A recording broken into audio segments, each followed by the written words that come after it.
नमस्कार मित्रांनो, आजच्या व्हिडिओमध्ये मी तुम्हाला सांगणार आहे की बरेचदा तुम्हाला असं वाटत असेल की माझ्या घरामध्ये झोत्यामध्ये क्रॅक्स येतात, माझ्या फ्लोअरच्या टाईल्स खाली दबलेल्या आहे, भिंतींवरती क्रॅक आलेला आहे.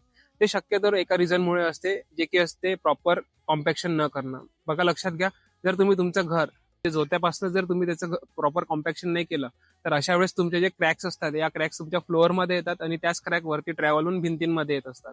तर अशा वेमध्ये तुमचं जर कन्स्ट्रक्शन मधलं जे क्रॅक्स असतात, जे काही तुमचं सेटलमेंट होत असते, हे जर तुम्हाला सेव्ह करायचं असेल तर तुम्हाला प्रॉपर लेअर वाईज कॉम्पॅक्शन करणे खूप गरजेचं असते. बघा लक्षात घ्या, आपण आता हे जो आपला प्लॉट होता याच्यामध्ये आपण बॅक फिलिंग केलेली आहे. बॅक फिलिंग केल्यानंतर जी आपली एक्झिस्टिंग ग्राउंड लेवल असते ती ग्राउंड लेवल पूर्णपणे आपण कॉम्पॅक्ट करून घेतलेली आहे. आणि याच्यावरती जे पण आपण प्लिंथ उचलणार आहे, जे की आपली रोड पासून हाईट वाढत असते, 2 फूट असू द्या, 3 फूट असू द्या, 4 फूट असू द्या, त्या सगळ्या आपल्याला लेअर वाईज आपल्याला कॉम्पॅक्शन करून घ्यायचं आहे. तर ह्या कॉम्पॅक्शन केल्याने तुमचं काय होत असतं की जे पण तुमच्या टाईल्स लावणार असतात तुम्ही भविष्यामध्ये, आणि किंवा मग तुमचं जे सेटलमेंट होण्याचे चान्सेस असतात हे सगळं कमी होऊन जात असतात. आणि हीच प्रॉपर टेक्निक आहे तुमचं घर कन्स्ट्रक्ट करायची. तर अशाच इंजिनिअरिंग टिप्स आणि ट्रिक्ससाठी तुम्ही आमच्या चॅनलला फॉलो करू शकता. धन्यवाद.